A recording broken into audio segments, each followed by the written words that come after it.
Bonjour à toutes et à tous et bienvenue dans cette nouvelle émission sur Bismart for Change, Patrimoine Cash. 43 minutes d'échange à bâton rompu sur des enjeux structurants du secteur de la gestion de patrimoine. Ici, nous mettons en avant les questions mais aussi les réactions aux sujets qui vous animent, vous inquiètent ou vous enthousiasment au sein de la grande famille et du grand secteur de la gestion de patrimoine. Je suis très heureux de lancer aujourd'hui sur Bismart for Change et en complément de l'émission Smart Patrimoine, cette émission, une émission où l'on parle cash, sans langue de bois, mais toujours évidemment avec bienveillance. Comment ne pas commencer ce premier numéro sans parler du sujet qui défraie la chronique dans tous les secteurs d'activité, mais qui touche aussi de plein fouet le secteur de la gestion de patrimoine. Je veux bien sûr parler de cybersécurité, mais aussi d'intelligence artificielle. Le secteur de la gestion de patrimoine doit-il accepter de se mettre à la page du numérique, de se saisir des opportunités qu'il offre, de prendre conscience des risques? Les professionnels de la gestion de patrimoine sont-ils devenus des cibles pour les hackers? L'IA va-t-elle remplacer vos conseils? Allez-vous devoir changer la façon dont vous faites votre métier avec un environnement de plus en plus numérisé? Et surtout, cela sera-t-il une bonne ou une mauvaise chose? Nous en parlons tout de suite dans Patrimoine Cash. Le secteur de la gestion de patrimoine doit-il accepter de se mettre à la page du numérique? Doit-il avancer à marche forcée sur les sujets de cybersécurité ou d'intelligence artificielle? Le métier fait-il face à une transformation profonde qui va changer le rôle des conseils en investissement financier? Pour en parler, nous avons le plaisir de recevoir sur le plateau de Patrimoine Cash nos 4 premiers invités. Nous avons tout d'abord le plaisir d'être accompagnés par David Charlet. Bonjour David Charlet. Bonjour. Vous êtes président de l'Anacofi. Vous allez nous expliquer comment une association de CGP regarde et adresse ces sujets. Peut-être très rapidement, David Charlet, la cybersécurité, est-ce que c'est un risque suffisamment intégré aujourd'hui dans le secteur de la gestion de patrimoine? Deux manières de répondre. Oui, prise de conscience. Probablement non en termes de mise en application de ce qu'il faudrait faire. Et l'intelligence artificielle, un risque, une opportunité? Pour l'instant, c'est vu par certains comme un risque, mais je crois qu'on est l'antithèse d'une profession de vieux avec ses codes. Les CGP ont démontré sur les 40 dernières années qu'ils étaient plutôt plus modernes que tout le reste, et ils sont beaucoup plus jeunes qu'on ne le pense en moyenne, ce qui fait que je pense que pour beaucoup, c'est une véritable opportunité, et en tout cas, ils en ont conscience. Il y en a quelques-uns qui ça fait peur, ils le disent, mais on va être sur une évolution comme ce qui s'est fait avant. On a intégré les techs, quoi. On a le plaisir d'accueillir également Vincent Courroyer, président de Metagram. Bonjour Vincent Courroyer. Bonjour. Vous avez également co-rédigé un rapport sur le sujet intelligence artificielle au sein de la CNCGP. Vous allez nous apporter cette vision du conseil en gestion de patrimoine sur ces deux thématiques. La cybersécurité, même question, un risque suffisamment intégré aujourd'hui par le secteur, par le métier? Très probablement pas du tout. Et c'est vrai que les derniers mois nous ont permis de découvrir comment nous étions faibles, en tout cas pas bien préparés par rapport à ce risque. C'est un risque, il faut l'intégrer, comme il y a plein de risques dans notre métier. Et l'IA, risque-opportunité? C'est une opportunité, c'est magique. Là, c'est clair. Là, chez vous, c'est clair. Exactement. Je ne peux pas avoir rédigé un guide avec plusieurs d'entre nous et ma camarade et de dire qu'aujourd'hui, c'est un risque. Anthony Kelsey nous accompagne également, fondateur de Kelsey Patrimoine. Vous étiez d'ailleurs sur le plateau de Smart Patrimoine il y a quelques semaines et vous nous expliquiez comment vous testiez des allocations d'actifs sur ChatGPT et surtout à quel point ChatGPT avait fait énormément de progrès en la matière. Fondateur de Kelsey Patrimoine, je le disais. Première question, la même que à nos deux autres intervenants. Cybersécurité, un risque suffisamment intégré aujourd'hui par le secteur? Je crois que depuis les événements avec Harvest, on l'a intégré. Après, je ne sais pas si les bonnes pratiques ont été mises en place par mes confrères, mais je pense qu'avec deux, trois opérations à faire sur nos cabinets, on peut vraiment sécuriser au maximum nos cabinets sans grande difficulté. Et l'IA, risque, opportunité? Clairement, opportunité, c'est clair. D'accord, ça va être un assistant idéal. Mais aussi, les clients vont avoir ça en main, donc il faudra quand même être à la page, sinon ils vont être meilleurs que nous. Et on a le plaisir d'accueillir également Delphine Asseraf, directrice générale déléguée de Harvest. Bonjour Delphine Asseraf. Merci d'être avec nous. Vous allez justement nous faire un retour d'expérience en matière de cybersécurité sur ce qu'a vécu Harvest ces derniers mois. Donc je vous épargne la première question puisqu'on va y revenir dans un instant. Juste avant, il y a risque, opportunité? Opportunité sans aucune hésitation, à la fois à titre, je pense, personnel et individuel pour chacun d'entre nous, mais aussi pour toutes nos entreprises. On va y revenir dans un instant. Je vous rappelle à tous les 4 le concept. Un sujet, l'adaptation du numérique au secteur des CGP. 2 chapitres, cybersécurité et intelligence artificielle. Vous prenez la parole quand vous le souhaitez. Et on décrypte ensemble ces deux thèmes structurants. On commence avec vous, Delphine Asséraf. On parlait de cybersécurité. Le risque est-il suffisamment intégré par le secteur de la gestion de patrimoine? Vous nous faites le plaisir de venir dans une émission qui traite de ce sujet-là, alors que vous avez été touché de plein fouet en début d'année chez Harvest par justement une cyberattaque, une affaire qui a fait grand bruit dans le secteur. On ne va pas revenir sur les différentes séquences. Ce qui nous intéresse dans cette émission, c'est de comprendre comment Harvest voit le sujet, quel retour d'expérience vous faites 8 mois après de cette séquence et de la cyberattaque dont vous avez été victime. Alors, effectivement, ce que je peux vous dire, c'est quand on subit une cyberattaque, on s'en souvient toute sa vie, parce que c'est un des risques qui est évidemment les plus durs pour une entreprise et qui vient ébranler véritablement la manière même dont l'entreprise fonctionne. Alors, c'est derrière nous, la crise est derrière nous, mais on en a tiré plusieurs enseignements. La première chose, c'est qu'il est essentiel, compte tenu du risque quasi certain que chacune des entreprises va subir dans les prochaines années, de se préparer. Ça, c'est la première chose. On a toujours l'impression que finalement, les exercices qu'on peut faire en cours d'année paraissent un peu simplistes. Pas du tout. D'accord. Plus on se prépare, plus en fait on adapte ces processus et on crée des réflexes au sein de l'entreprise. Et quand la crise arrive, il faut avoir une gestion quasi militaire. Et cette gestion militaire, on ne l'a pas si on n'a pas suffisamment préparé en amont. Donc la première chose, c'est une préparation tout le temps. Il ne faut pas cesser de le faire. Ce n'est pas parce qu'on l'a fait l'année précédente qu'il faut faire l'impasse l'année 2. La deuxième chose, c'est savoir bien s'entourer. Lorsque la crise arrive, là aussi, il ne faut pas hésiter. Il faut savoir qui contacter parce que la rapidité est clé. Et ce qui vous arrive très souvent pour la première fois, d'autres l'ont vécu des centaines de fois. Et donc, il faut avoir une liste d'acteurs qu'on peut contacter, mais immédiatement, dans l'heure qui suit la découverte de la crise. Et aussi, ne pas hésiter, moi, ça a été une vraie découverte, à faire appel aux autorités. Nos autorités publiques, que ce soit l'ACPR, autorité de tutelle, que ce soit la CNIL, que ce soit l'ANSSI, l'Agence nationale pour la sécurité des systèmes d'information, ont des spécialistes qui sont extrêmement bien préparés et qui sont là pour vous aider. Après, le troisième, je dirais, conseil, c'est aussi de faire jouer la solidarité. En fait, si on ne veut pas faire le jeu des criminels, il faut partager son expérience pour que d'autres puissent aussi grandir de ce que chacun a subi. Et donc, nous, on a fait le choix et on a fait peut-être une 50aine de retours d'expérience aux autorités, aux associations, aux fédérations, au conseil d'administration, au COMEX, sur ce qu'on avait vécu, pour que chacun puisse en retirer quelque chose et que la résilience globale de l'écosystème puisse s'améliorer. Et enfin, le dernier conseil, c'est de communiquer. Parce que ça vienne vous toucher en propre ou, comme ça nous est arrivé, un sous-traitant, eh bien, il faut pouvoir véritablement donner des bons réflexes aux collaborateurs, aux clients, et donc communiquer sur des bonnes pratiques, comment est-ce qu'on gère son mot de passe, comment est-ce qu'on gère des fichiers sensibles. Et là, c'est la répétition, encore une fois, qui fait la bonne préparation. Est-ce que le secteur, selon vous, est suffisamment préparé? Justement, quand on prend un cabinet de gestion de patrimoine, on travaille avec beaucoup de monde. On travaille en partenariat avec des sociétés de gestion, avec des sous-traitants. On est soi-même sous-traitant potentiellement aussi d'autres entreprises. Est-ce que, avec ce retour d'expérience que vous avez depuis 1 an, que vous avez dû vivre à marche forcée, le secteur, selon vous, de la gestion de patrimoine a suffisamment intégré des risques numériques, justement, avec la montée en puissance des outils numériques qu'ils utilisent? Alors, je crois qu'il y a une vraie prise de conscience. D'abord parce que, effectivement, les services financiers sont touchés de façon extrêmement forte, mais pas que. Il ne se passe pas une seule semaine sans qu'on apprenne qu'un hôpital a pu être touché, qu'une société de parking, qu'une société de luxe. Donc, c'est finalement un peu notre quotidien. Donc, la prise de conscience, elle est là. On doit renforcer. Parking, le secteur de la gestion de patrimoine avait plutôt été épargné jusqu'alors, au moins médiatiquement. C'était étonnant. Pour être honnête, c'est quand même très étonnant. C'est-à-dire qu'on avait attaqué les données de santé.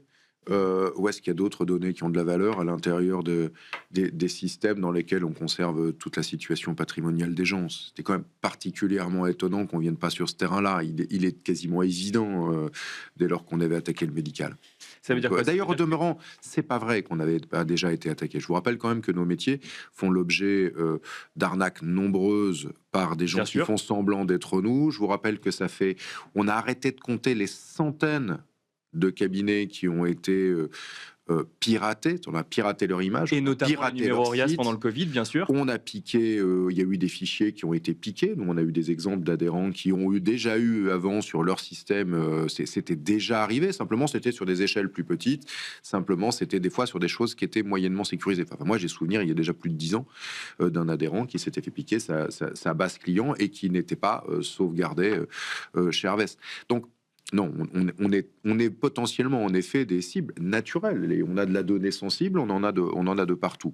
Voilà. Maintenant, c'est vrai qu'on avait plus vu des histoires autour des hôpitaux pendant un certain temps. Donc là, on a vu une espèce de grand événement, mais on ne peut pas dire qu'une profession dont on nous dit qu'il y a autant de piratage de notre image et autres depuis des années et de déclarations n'était pas attaquée. C'est pas vrai. Déjà attaqué, mais de façon différente, Vincent Déjà Courroyer. attaqué de façon différente, probablement de façon différente. Oui. Je pense qu'on a pris conscience de notre vie numérique. Oui. Ça, c'est un point très fort. Pour avoir vécu de manière assez proche cet événement, faut garder son sang-froid, et je rejoins complètement Delphine, mais comprendre ce qu'on va faire. Et on a une vie numérique, notre métier a une vie numérique, comme les médecins, comme le parking, comme n'importe qui. Et je pense qu'on n'avait pas pris conscience de l'importance de cette vie numérique parce qu'on utilisait ça tous les jours. Est-ce qu'on a mis tout en place? Je ne suis pas encore convaincu qu'en tant que conseiller en gestion de patrimoine, on ait tout mis en place. D'accord. Et ça Mais va vous, par venir- exemple, ça fait partie des risques que vous intégrez pour votre activité aujourd'hui? Ah, complètement. Et qu'est-ce qu'avons-nous fait? Je ne sais pas si c'est suffisant. Et on se pose la question régulièrement sur les outils, sur les procédures, sur les plans de continuité, parce que, comme l'a dit Delphine, il faut garder son sang-froid et travailler. Il y a 20 ans, on nous parlait de plans de continuité. Et j'ai un souvenir, on mettait une journée à rétablir les systèmes d'information pour continuer à intervenir sur les marchés. Aujourd'hui, ça doit être en un instant, parce que nos clients attendent qu'on continue de travailler immédiatement. Il y a une forme d'immédiateté qui est liée effectivement à la donnée, à la disponibilité de la donnée. Anthony Calci, est-ce que vous, par exemple, vous considérez que vous êtes prêt, que vos confrères sont prêts, que c'est un sujet que vous avez adressé depuis, je ne sais pas, 1 an ou 2, en lien avec cette conscience de vie numérique dont nous parle Vincent Courroyer? Alors, personnellement, j'avais fait un audit il y a quelques années pour mettre des bonnes pratiques au cabinet. Je vais les dire parce que ça peut aider mes confrères. Après, je vais revenir sur l'événement d'Harvest aussi, qui finalement, on se dit, voilà, les données de nos clients peuvent être demain ailleurs, et ça peut être très dangereux pour eux, mais je vais y revenir. Donc, ce que j'ai fait, c'est un audit, ça coûte quelques centaines d'euros, peut-être autour de 1 000 euros. Donc, auprès d'une société spécialisée en cybersécurité. D'accord. Ils vont vous donner des best practices de façon très simple. Enfin, si vous demandez à ChatGPT, justement, il va peut-être vous donner les meilleures pratiques, mais demandez à quelqu'un, je sais pas, on a envie de le faire. Oui. Façon Un expert. quoi. Voilà, c'est ça. Un tiers de confiance, surtout. Exactement. Et puis, un contact, des noms. Donc, j'ai mis une assurance cybersécurité. Voilà, D'accord. Chez Generali. L'assurance cybersécurité, ça veut dire que s'il y a un événement, il y a des experts que vous pouvez appeler et ils s'occupent de vous, de quelles sont les étapes. Il y a une assurance, ils vous remboursent. Ils payent les frais d'avocat. Donc, bref, il y a une assurance qui peut être, qui peut être pratique en cas de sinistre. Voilà, ça, c'était fait avant. Le deuxième point, c'est un antivirus. Si vous prenez un antivirus bas de gamme, eh bien, ça va peut-être pas fonctionner. Donc, cet audit-là, il m'a dit, vous prenez ce antivirus ESET, E-S-E-T. D'accord. Et ça, c'est le meilleur des antivirus. D'accord. Donc vous mettez ça et déjà ça. Quoi d'autre? La plupart sont chez Google Drive. Et ben en fait chez Google, quand vous avez l'abonnement pro plus business, et bien vous avez un vault. Ça veut dire que si quelqu'un a accès à vos données et efface tout ou vous menace de tout effacer, ben vous pouvez les récupérer parce que c'est chez Google. D'accord, ok. Donc c'est ce qu'on appelle des plans de reprise d'activité où on récupère les données sont stockées quelque part. Je le dis parce que. Est-ce que c'est pas le métier du CGP de s'intéresser à tous ces sujets? Puis on n'est pas forcément sur des métiers très numérisés, même si on le fait à Mars Fortune aujourd'hui. C'est pas Je vois le que David métier, Jarlet n'est pas d'accord. Et non, mais c'est pas le métier. Chef d'entreprise. C'est voilà, ça. on est chef d'entreprise. On est en train de parler de quel CGP? Celui qui produit face à un client et qui est le salarié d'une entreprise CGP, ou le CGP en tant qu'entreprise CGP? Si en tant qu'entreprise CGP, c'est son métier. métier, depuis RGPD, depuis tout un tas de textes comme ça, depuis les textes sur la digitalisation, depuis 2014 et l'obligation d'être capable de digitaliser un parcours client. C'est votre Il faut métier. l'intégrer. Et je vous rappelle d'ailleurs un truc très amusant, c'est que cette semaine, l'AMF est en train de consulter les différentes organisations professionnelles en vue de dire, et si on obligeait à ce que tout soit digital, sauf pour les clients qui le refusent. Donc là, le Alors, sujet c'est ton cybersécurité devient clairement C'est une ton priorité. métier. En D'accord. tant que chef d'entreprise GP, c'est un élément de ton métier que au moins regarder et avoir quelques bases, même si tu as de toute façon des experts. Parce que je rappelle quand même que sur certaines fonctions, ça peut même pas être le patron qui l'est. Donc il devra faire appel à des experts. Ben voilà, on en est là. 2014, le début de l'ordonnance de digitalisation de l'économie financière. Maintenant, l'AMF qui dit « Ah, pardon, on n'avait pas vu. Avec le Covid, on a autorisé à tout digitaliser. Que diriez-vous si on disait qu'en fait, maintenant, tout doit être digital, sauf pour les clients qui font ce qu'on appelle un opt-out, c'est-à-dire qui disent « Ah bah non, pas pour moi ». Et bon, bah là, c'est fini. Il n'y a plus de discussion, en fait. Vincent Corroyer et ensuite Delphine Assera. Vincent Corroyer, je disais, le métier est pas suffisamment numérisé et vous me dites, vous m'avez regardé en disant si, aujourd'hui on fait un métier très numérisé. On fait un métier très numérisé et on a aussi un rôle d'éducation de nos clients qui ne sont pas assez précautionneux de leurs données. Et la rapidité, l'efficacité, la simplicité va faire que les données, et je pense que tous les quatre autour de la table, on est tous pareils, on va donner notre RIB, on va donner une photo de notre carte d'identité, et elle se promène partout. On l'envoie par mail. On l'envoie par mail. Aujourd'hui, les notaires ont un système pour les RIB. Je ne sais pas si vous avez fait une transaction chez un notaire, ils ne veulent pas en entendre parler. Donc vous renvoyez votre notaire sur WhatsApp, votre RIB sur WhatsApp, parce que tout est compliqué, parce que c'est plus simple, parce que parce que il y a une vraie sécurisées sont plus compliquées à utiliser. Il y a une vraie éducation à faire aussi de la part de nos clients. Il y a aussi des solutions de sécurité qui doivent intégrer le parcours client et intégrer que nos clients ne sont pas tous des geeks et que c'est parfois un peu compliqué à utiliser leur process. Donc voilà, oui, on doit se préparer, on doit prendre des assurances, on doit rédiger, on doit éduquer nos clients en refusant de diffuser leur information sur le web. Et puis les choses vont arriver l'une après l'autre. Delphine Assera. Et puis, il y a une réalité à laquelle je pense qu'il faut être très clair. Hein. Ces investissements demandent des millions d'euros. Parce que c'est une course en avant permanente. C'était la question que j'allais poser. Quand on est un cabinet en gestion de patrimoine, est-ce que c'est un coût supplémentaire à intégrer ? Il y a deux choses. C'est là où, quand on travaille avec des acteurs, il faut exiger de ces acteurs de répondre au maximum, au standard en termes de sécurité, parce que si déjà on n'est pas au standard, ça pose des problèmes. Donc c'est pour ça que nous, on a évidemment massivement renforcé notre sécurité. On le faisait déjà avant, on l'a fait encore plus. Et surtout, on se prête vraiment au jeu des audits, des inspections, pour en permanence regarder quels peuvent être les points de faiblesse et les corriger tout de suite. Ça, c'est un système où il faut plus dire « j'ai fait un investissement au mois d'avril, je suis tranquille ». Non, c'est des investissements permanents. Donc, en tant que professionnel, je pense qu'il faut se le dire, ça doit rentrer aussi dans une démarche fil rouge. Après, c'est aussi en tant qu'individu, même si vous travaillez avec des gens qui vont sécuriser vos envois, vos transactions. Par exemple, on parlait des clients. Oui, effectivement, il faut interdire à un moment donné d'envoyer des données sensibles par email. Et il faut utiliser les outils qui sont faits qui permettent de sécuriser ces envois. Ça demande de la communication, de la pédagogie, mais il faut tous qu'on s'y mette parce que c'est toujours le point faible, le point le plus faible qui est attaqué. Donc, il faut être très vigilant là-dessus, échanger les comportements. Et c'est là aussi où on a une responsabilité vis-à-vis des clients comme des collaborateurs. Et ça, les clients le comprennent, Anthony Kelsey. Enfin, quand je vois qu'on peut ouvrir un compte en banque en quelques minutes en prenant en photo sa carte d'identité et que justement ça se fait de manière très rapide, que là on leur explique qu'il va falloir passer par des solutions sécurisées pour s'assurer que leurs données soient protégées quand on passe par un conseil en gestion de patrimoine. Alors, ce qui a aidé la compréhension des clients quand il y a eu la crise avec Harvest, quand on leur a expliqué qu'il y avait des données, notamment leur adresse qui avait fuité, des numéros de compte et c'est horrible, hein. Mais c'est ce qui s'est passé sur les cryptos, les enlèvements de fondateurs crypto. Alors, il y en a eu plein cette année.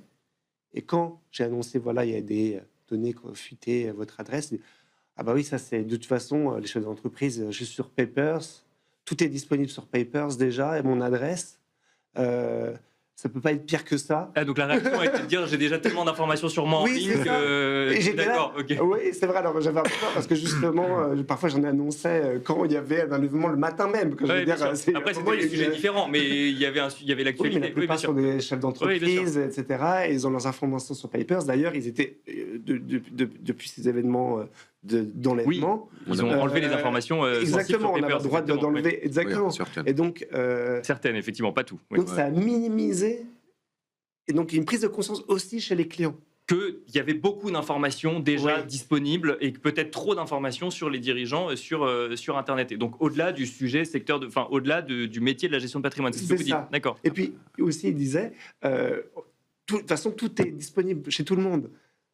En fait, si c'était juste, par exemple, un cabinet de gestion de patrimoine un peu à l'ancienne, on a piqué le fichier client, avec des gens qui sont dangereux, mais là, tout le monde a été touché. Et donc, ça relativisait. Ça relativisait. Mais c'est pas forcément. C'est incroyable. Oui, c'est Oui, ça. oui, c'est incroyable. Il y a un petit David côté Charlet, quand ça avait été le Covid et qu'on appelait les clients en disant bon, on ferme, enfin on est à moins 12 et les on s'en fout, nous on va faire du pain en attendant 2 semaines. Il y avait un petit côté comme ça, bon, bah on verra bien quoi. Ouais, oui, bien sûr. C'est peut-être pas la première fois que ça nous arrive. C'est peut-être pas la première, c'est peut-être pas la dernière. Je pense qu'il y a aussi beaucoup de gens qui ont aussi subi des démarchages, qui commencent à avoir quand même compris que leurs données circulent. Mais tous les citoyens savent très bien qu'ils n'arrêtent pas de cliquer sur oui quand on leur demande s'ils veulent bien qu'on fasse quelque chose de leurs données, et ils ont pas regardé, ou de temps en temps ils ont regardé qu'on ait donné autorisation de partager ça avec 112 partenaires, et derrière ils voient bien qu'ils reçoivent un certain nombre de messages type démarchage. Ils l'ont compris que leurs données circulent. Voilà, donc moi je discutais, alors ça fait un peu la jonction avec avec quelqu'un qui fait de l'IA, et il fait de la RH. En fait maintenant il arrête, il prend quelques données, mais pour le reste il a éduqué une IA. Elle fouille et ça lui sort des fiches comme il en a jamais eu, rien qu'avec les données publiques que l'IA trouve sur les gens. Et bien justement, allons sur le sujet de l'intelligence artificielle. On est déjà à la moitié de l'émission. L'intelligence artificielle, comment est-ce que vous regardez ça? Question très large, David Charlet. Comment est-ce que vous regardez ça vis-à-vis de l'impact que ça peut avoir sur le secteur de la gestion de patrimoine à l'heure actuelle? Outils. Alors déjà, une chose qu'il faut rappeler, c'est un peu de réglementaire, mais c'est au niveau européen, on a dit le digital doit être neutre par rapport au réglementaire, et le réglementaire neutre par rapport au digital. Qu'est-ce que ça veut dire?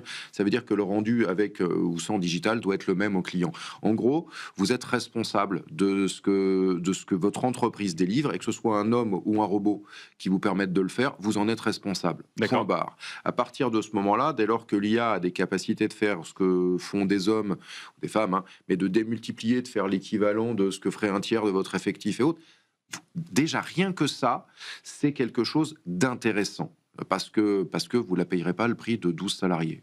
Pour le dire. Mais est-ce que le client, du coup, ne paiera pas le prix de 12 salariés? Non, très probablement pas. Donc, il y a des gains en termes d'efficacité, il y a des gains en termes de coûts. Par contre, ce que je dis au départ est quand même important. Ça veut dire que, attention, si ce truc-là, un salarié, vous avez son CV, vous avez son dossier, vous savez s'il a un casier. Un fournisseur digital, vous devez être capable de savoir ce qu'il a dans le ventre, vous êtes responsable de ce qu'il va faire en votre nom. Est-ce que vous avez lu les conditions? Est-ce qu'en RGPD, vous avez vérifié que vous étiez co-traitant, sous-traitant, la sécurité que ça embarque? Et là où l'IA en elle-même est un poil plus inquiétante, c'est que beaucoup de gens utilisent les IA sans avoir la moindre idée. D'abord, ils n'ont pas de contrat. Ils n'ont pas de contrat. Donc la lecture et l'analyse du contrat, j'aimais savoir où elle est et ce qu'ils en ont dit. Ensuite, les données sont parties où et quelles données? Voilà. D'accord. Donc là, on parle d'utilisation de systèmes grand public. De systèmes grand public, voilà. Mais sinon, l'IA en elle-même, l'IA, toutes nos machines en sont gavées. C'est-à-dire, aujourd'hui, on parle d'IA, on parle de ChatGPT, on parle de quelques grands noms.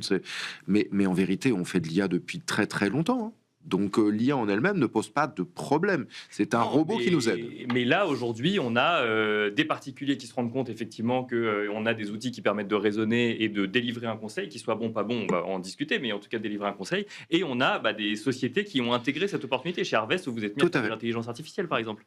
Ah oui, on ne pouvait pas ne pas le faire. Voilà. C'est une technologie qui est une technologie de rupture. Et donc, il faut, comme toute technologie nouvelle qui arrive, qu'on la teste, qu'on l'appréhende, pour voir jusqu'à quel point ça peut être utile à nos propres clients, comme au fonctionnement aussi de l'entreprise, parce qu'effectivement, il y a un sujet d'efficacité. Et nous, on a fait le choix de tester sur nos produits. Alors, pour 2 raisons. La première, parce que moi, je suis convaincue qu'à un moment donné, c'est en testant, c'est en utilisant régulièrement que peuvent naître des nouvelles idées. C'est le propre de l'innovation. D'accord. Et deuxièmement aussi, pour avoir le retour de nos utilisateurs. Parce que est-ce qu'ils en concrètement, veulent, est-ce qu'ils n'en veulent pas, est-ce qu'ils savent bien l'appréhender, est-ce qu'il y a des questions? Et c'est comme ça qu'on s'améliore. Donc ça fait plus d'1 an et demi aujourd'hui qu'il y a de l'IA sur nos produits. D'accord. Et Donc c'est vous avez intégré de l'IA sur les produits existants d'Harvest. Les utilisateurs sont donc les clients d'Harvest. Qu'est-ce que l'IA change par rapport à ce qui existait avant? Alors, je vais vous donner un exemple sur un produit. On a un produit aujourd'hui qui est une base documentaire qui permet de s'informer sur la jurisprudence, les textes de loi, les conditions d'application de tel ou tel système, conditions financières, etc., etc. Et donc, nos clients avaient l'habitude d'interroger ce produit, mais de l'interroger comme on faisait avant, c'est-à-dire par mots-clés. D'accord. Comme C'est sur, quand même pas sur un moteur de recherche. un D'accord. mode de fonctionnement normal. Normalement, vous posez une question quand vous avez un interlocuteur en face de vous. Eh bien, on a mis de l'IA sur Feednet. Pourquoi? D'abord pour avoir une réponse cohérente, première chose. Deuxièmement, parce que cette IA, elle a été développée sur nos contenus. D'accord. Et ça, c'est extrêmement important. C'est-à-dire qu'on génère nos contenus. C'est notre vingtaine d'ingénieurs patrimoniaux qui font ces documents. Donc, le bénéfice, c'est qu'on continue de créer du contenu parce que si plus personne n'en crée, eh bien, l'IA D'accord. va être ce qu'on appelle débilisante au sens où elle est plus capable d'innover parce qu'il n'y a plus personne qui crée des nouveautés. Et deuxièmement, on maîtrise les hallucinations parce que c'est vérifié par nos ingénieurs patrimoniaux. Et donc, nous, on donne notre doctrine, on donne les documents de référence, donc on évite là aussi que des documents soient inventés comme ce qui arrive parfois. Et donc, il y a tout un bénéfice qui est, c'est pas une boîte noire, et en même temps, on est très pragmatique, on l'utilise parce que ça rend évidemment les choses beaucoup plus simples. Et c'est effectivement. Alors, on va peut-être poser la question à Anthony Calci avant d'avoir l'avis de Vincent Courroyer qui a travaillé sur ce sujet. L'intelligence artificielle au sens large, parce qu'il y a plusieurs sujets. Il y a l'utilisation de ChatGPT ou parlons de Le Chat de Mistral AI pour parler aussi de solutions françaises. Il y a l'intégration d'intelligence artificielle dans des solutions digitales existantes. Comment est-ce que vous appréhendez le sujet? Vous aimez les sujets numériques et vous les testez, donc évidemment vous avez regardé ce qui se passe du côté de l'intelligence artificielle et ça fonctionne plutôt bien. Oui, je crois que comme dit David, c'est d'abord un outil de productivité. Il y a notre casquette de chef d'entreprise, donc ça va nous aider pour rédiger une newsletter, ça va nous aider pour répondre à un email, de faire un résumé de rapport. Puis ça va nous aider aussi dans notre métier, ça veut dire la réglementation. Quand on doit faire dans la déclaration d'adéquation une recommandation personnalisée, avec un prompt très simple, je dis aussi quelques pratiques, un prompt très simple en disant du modèle de l'ANACOFI, le CCGB. Elle est plus personnalisée si c'est lui qui la rédige. On lui donne le profil investisseur du client, le recueil d'informations, le Change de modèle, casquette. recueil, profil, modèle, les documentations des placements qu'on lui a proposés. Voilà, ce client, il investit 1 million, dont 300 000 dans tel SCPI, 200 000 dans telle assurance vie. Ouais. Oui, bien sûr, évidemment. Et voilà le prompt, il nous sort quelque chose très bien, d'assez pertinent. Après, on le relit, il y a 1 ou 2 hallucinations. Il faut lui préciser que la liquidité qu'il y a dans le recueil, en fait, il va servir pour le placement, parce que sinon, il croit... Bref. Et donc, oui, mais donc vous nous dites 1 ou 2 hallucinations par rapport à un conseil, ou en tout cas une analyse patrimoniale, une structuration patrimoniale qui est quand même assez pertinente. Quand vous lisez ça, vous vous dites... c'est un super outil pour mon quotidien, ou ah tiens, est-ce que demain, il n'y a pas un entrepreneur qui va monter une application qui pourra proposer finalement ce que je propose moi, mais avec simplement des outils d'intelligence artificielle? C'est la crainte d'une partie du métier aujourd'hui. Oui, la peur n'évite pas le danger. Oui. Et puis, il faut rappeler que l'IA, intelligence artificielle, c'est une mauvaise traduction de l'anglais. D'accord. Parce qu'intelligence en anglais, c'est renseignement. Oui, bien sûr. C'est pas intelligence. Donc, on dit, ah là là, ça va nous remplacer. Non, c'est un outil de rupture, de renseignement. Le prompt est essentiel. Apprendre à rédiger un prompt, apprendre à rebondir sur le résultat, c'est important. Et quand vous dites que c'est essentiel, ça veut dire que c'est un outil qui, demain, équipera tous les CGP? Mais il ne doit pas équiper tous les CGP. Il doit nous équiper tous, comme Google nous équipe tous. Il y a 10 ans, le premier réflexe quand quand on rencontrait quelqu'un, c'est on va le googler. Aujourd'hui, qu'est-ce qu'on fait? On va Le mettre dans une intelligence artificielle générative. Oui, c'est ça. Donc ça n'a pas changé notre mode de fonctionnement. C'est l'outil qui fonctionne, qui est plus rapide, qui est plus efficace, qui est beaucoup plus large. Donc il faut le. Moi j'aime bien rappeler intelligence en anglais, c'est renseignement. C'est pas intelligence. L'IA n'est pas intelligent. Elle répète, elle répète tout ce qu'elle a vu. Donc c'est la même chose quand la robotique est arrivée dans l'industrie. On disait mais je vais pas conduire une voiture dont les boulons étaient vissés par un robot. Je pense que les gens qui ont acheté les premières voitures se sont dit non. Et aujourd'hui, on a 3 personnes sur une chaîne de véhicules, là où il y en avait 30 ou 300 il y a 50 ans, 60 ans. Mais donc ça veut dire que c'est un outil qui doit être forcément intégré aujourd'hui. Quand on est, moi je me mets à la place du conseiller en gestion de patrimoine qui effectivement a une activité historique sur un territoire donné, qui reste encore indépendant et qui se dit effectivement, alors on a parlé du risque cyber, c'est déjà un coût supplémentaire, c'est déjà une adaptation supplémentaire. Il y a les couches réglementaires aussi, on en parle souvent avec les associations.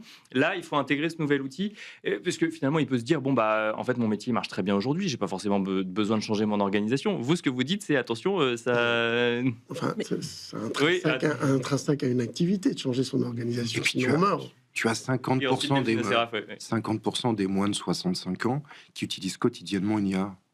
Donc, alors pour leur vie perso, pour autre chose, mais c'est quelque chose qui va extrêmement vite, mais tellement vite qu'on est passé en quelques années c'est les jeunes, pour trouver des gens qui l'utilisent une fraction inférieure à 50% qui l'utilisent, pour aller chez les gens de plus de 65 ans. Donc forcément, dans les outils professionnels, on va en utiliser, puisque on l'utilise de plus en plus et un peu sur tous les sujets. Donc on l'a dit, c'est un outil, c'est une nouvelle forme d'outil. Rappelez-vous, dans le temps, on n'avait pas Excel, on programmait nos tableaux, les premiers ont commencé comme ça, puis après, tu as eu Excel qui te permettait de faire toi-même tes tableaux, et puis etc., etc. Et tu as plein de programmeurs qui connaissent pas le langage d'origine. Oui. Donc il est possible qu'un jour, on ait des IA qui permettent de traiter, d'aller chercher sur d'autres IA, et tu verras seulement ton outil final. Pour l'instant, on en est à un moment où c'est un outil, il faut savoir prompter, par contre, il faut savoir les éduquer, on n'a pas encore ça. Peut-être que plus tard, tout le monde utilisera des IA pour tout, en fait, qui interagiront avec d'autres IA, et on y va très vite. Mais je pense que là, tout le monde, en fait, est en train de l'accepter. Dans les échanges que vous avez avec... il y a quelques réticents, mais je le disais tout à l'heure, mais, encore une fois, c'est pas nous sur nos métiers. Dernières études disent 50% des Français de moins de 65 ans utilisent régulièrement une IA. Tout est là-dedans. Delphine Asséraf, mais après la réponse qu'on peut poser, c'est s'ils utilisent régulièrement une IA, est-ce qu'ils vont toujours faire appel à des professionnels? Alors là, le sujet, c'est la gestion de patrimoine, mais ça peut être d'autres sujets aussi. S'ils ont des réponses qui leur semblent suffisamment pertinentes, j'insiste bien sur qui leur semblent suffisamment pertinentes, si jamais ils font appel à des outils comme cela. C'est en tout cas, moi, je pose la question que peuvent se poser un certain nombre de gens, mais d'abord Delphine Asséraf. Vous avez la raison de la poser comme ça, mais pour rebondir sur à la fois ce que Vincent et David viennent de dire, à partir du moment où c'est dans notre quotidien, il faut se dire qu'en fait, on n'a pas d'autre choix que domestiquer cette IA. Après, il faut avoir une exigence, c'est d'être exigeant avec l'IA. Comme l'IA donne des réponses, mais pas forcément les bonnes réponses, il faut cultiver sa critique. Et ça, c'est extrêmement important, parce que ça, c'est presque une compétence nouvelle, en plus de celle qui est, mais les CGP en ont fait preuve, je dirais, ces dernières années, de cette faculté de continuer à apprendre en permanence, parce que comme les métiers évoluent, que ce soit avec de nouvelles techs ou la réglementation, on est obligé en fait en permanence de s'adapter. Et sur le sujet de coût, quand vous utilisez un outil, Harvest ou pas, en fait, vous ne savez pas comment il a été programmé. Vous ne savez pas s'il a été programmé dans un langage A, B ou C. Donc, ce qui est important pour vous en tant que professionnel, c'est le service que ça vous rend. Moi, si je mets de l'IA, d'abord, je vous dis que je mets de l'IA, parce que ça, effectivement, d'un point de vue contractuel, c'est essentiel. Je vous explique comment il est fait. Et on dit avec qui on travaille quand on fait l'IA? Avec qui on travaille. Moi, je dis avec qui je travaille. Je vous dis comment c'est entraîné. Donc, c'est entraîné sur mes documents. Donc, je sais d'où ça vient. Et troisièmement, ça doit être en fait complètement transparent pour vous. C'est-à-dire que ça doit être inclus dans votre abonnement. C'est-à-dire que c'est une possibilité nouvelle Tout comme avant, on est passé d'outils qui étaient sur votre poste à des outils qui étaient sur Internet. C'est des évolutions normales et donc pour moi, ça doit venir accompagner une transformation aussi des métiers. Vincent Courvoyer, j'ai une question piège pour vous qui me revient. Oh là. J'ai interviewé il y a un an et demi, un pure player de la gestion de patrimoine qui proposait ce qu'on appelle un agrégateur où on pouvait retrouver tous ses comptes et il lançait un petit peu une solution d'intelligence artificielle dessus. Et je lui dis mais quel est l'avantage par rapport à un CGP? Il dit l'intelligence artificielle n'aura aucun intérêt à me proposer un produit plutôt qu'un autre, là où un CGP aura peut-être l'intérêt à me proposer un produit plutôt qu'un autre. Qu'est-ce qu'on répond à ça? Oui, alors c'est l'éternel débat de notre mode de rémunération et je pense qu'il n'est pas fini. En revanche, je vais vous raconter une anecdote. Un jeune client, 29 ans, qui avait fait fortune dans la tech, D'accord. qui arrive chez nous avec un rapport d'ingénierie patrimoniale magnifiquement fait, superbe. On n'aurait pas fait mieux, probablement fait avec Fitnet, tout seul. Et pourquoi il vient? Il dit, je ne sais pas si je prends la bonne décision.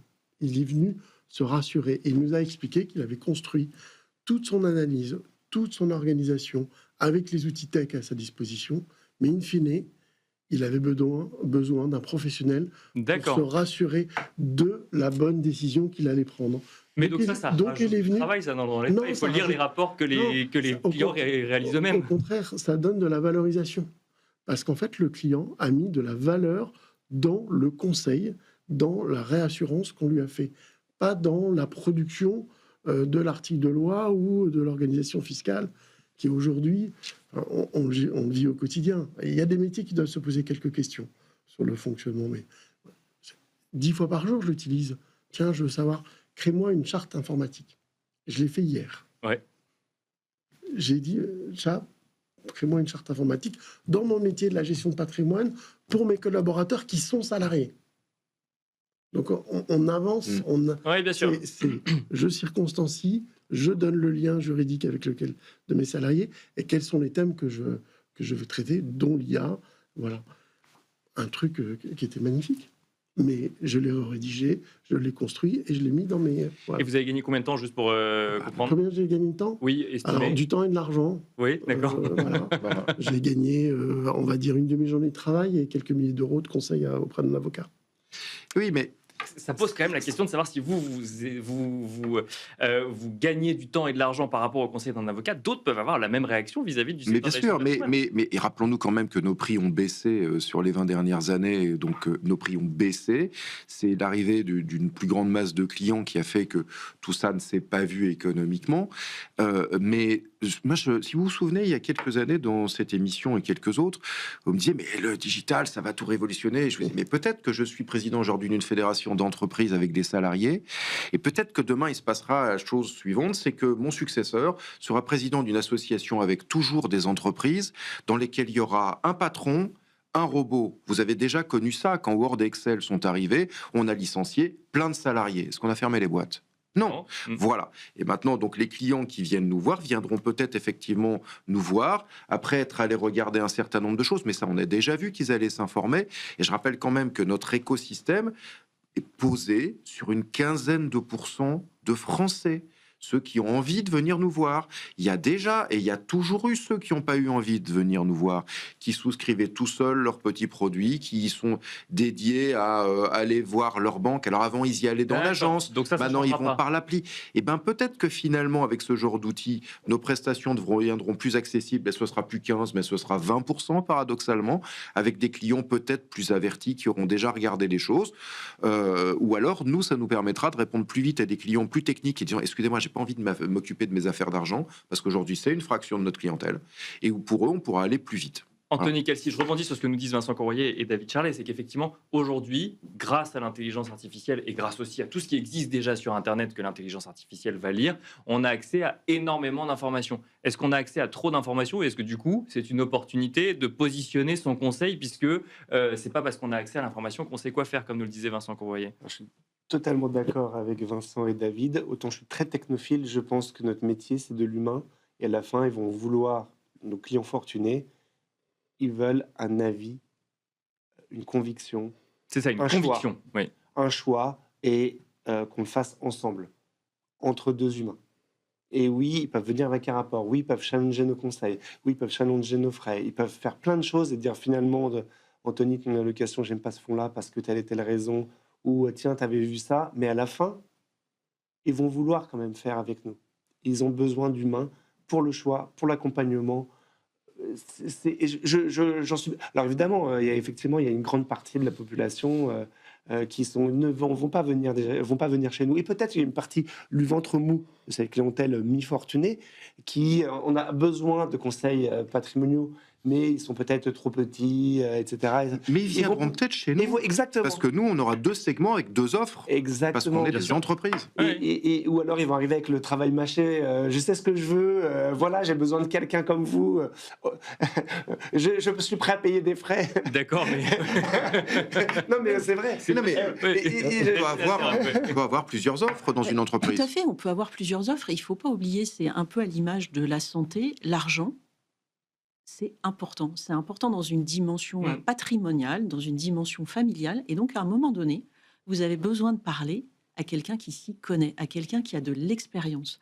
Et moi, je pense que plus cette personne-là aura du temps pour vous prodiguer ce conseil, pour être à vos côtés, plus ça sera bénéfique pour l'ensemble de l'écosystème. Et donc, ce temps qui est gagné aujourd'hui, alors je ne sais pas pour vous, messieurs, est-ce que c'est 10, 20, 30%, mais c'est toujours du temps qui sera mieux utilisé pour être aux côtés des clients. Et quand il s'agit d'argent, la réassurance d'une personne qui comprend votre situation familiale ou personnelle, elle est indiscutable. Vincent Courroyer, dans 10 ans, le métier du CGP ressemble à quoi ? Je pose la question parce que le CGP, c'est aussi un chef d'entreprise. Un chef d'entreprise, ça doit trouver des nouveaux clients. Pour trouver des nouveaux clients, il faut partager son expertise, notamment, et ça passe beaucoup aujourd'hui via des réseaux sociaux, il y a une stratégie de contenu. Quand on a un tel amas de contenu à disposition des gens, comment est-ce qu'on fait la différence et comment est-ce qu'on va chercher des nouveaux clients ? Alors, si je le savais, bien sûr, je le mettrais en œuvre tout de suite avant tout le monde. Mais on a des pistes sur à quoi ressemblera le métier de demain. Via l'IA. Ça a commencé. Oui. Vous avez aujourd'hui des vendeurs de leads qui font entièrement la définition du lead par de l'IA. D'accord, c'est peut-être une piste. Ouais. Mais une fois de plus, c'est un outil. Il va plus vite, il est plus précis. Voilà, mais quand le lead arrive, il faut bien décrocher son téléphone et appeler monsieur le client pour ça passe encore par une relation pour le découvrir. Et comme l'a dit Delphine, on découvre nos clients, on découvre ses craintes, ses envies, ses besoins, ses rêves, et on met le patrimoine au service de ses projets. Et c'est un point important que l'IA aujourd'hui ne peut pas remplacer parce qu'il ne va pas découvrir la sensibilité, il ne va pas découvrir la réaction à une proposition. Alors, ils vont s'améliorer, on va pouvoir regarder le gestuel, le langage non verbal. Mais sera-t-elle capable de comprendre, effectivement, quand on fait une analyse d'apprétence au risque, ce que nous dit la personne et ce que, entre guillemets, elle pense réellement en fonction de... Oui, effectivement, il y a une appréciation presque dans du langage plus corporel que réellement... les soft skills, l'IA, c'est partiellement les intégrer. Si tout le monde était suffisamment formé aux soft skills, on aurait d'autres choses. Juste un exemple d'un truc qu'on vient de découvrir, de voir. Et ça génère des leads. Vous savez comment ça les génère ? Ça va engager une discussion avec vous en étant un avatar qui n'existe pas sur vos réseaux sociaux. Ça va ramasser vos données sur vos réseaux sociaux, ça va devenir votre copain, ça va vous parler. Et ce truc-là, en fait, derrière, analyse les gens avec qui ils échangent et qui c'est devenu un de vos contacts, il n'y a pas de problème. Derrière, c'est une boîte qui dit « Bonjour, vous êtes CGP, je vous vends un lead. Je vous dis ce qu'il aime pas, comment il aime qu'on lui parle. Et maintenant, pour l'aspect téléphonique, c'est à vous, mais je vous fais la connexion. » Comment générer des leads dans le monde de demain. On en parlera dans un autre Patrimoine Cash. Merci beaucoup en tout cas à tous les quatre de vous être prêtés à l'exercice. Merci David Charlet, président de l'Anacofi, Vincent Courroyer, président de Metagram, Anthony Kelsey, fondateur de Kelsey Patrimoine et Delphine Asseraf, directrice générale déléguée de Harvest. Merci d'avoir été présent pour ce premier numéro. Merci à vous également de nous avoir suivis et je vous donne rendez-vous le mois prochain pour un nouveau numéro de Patrimoine Cash.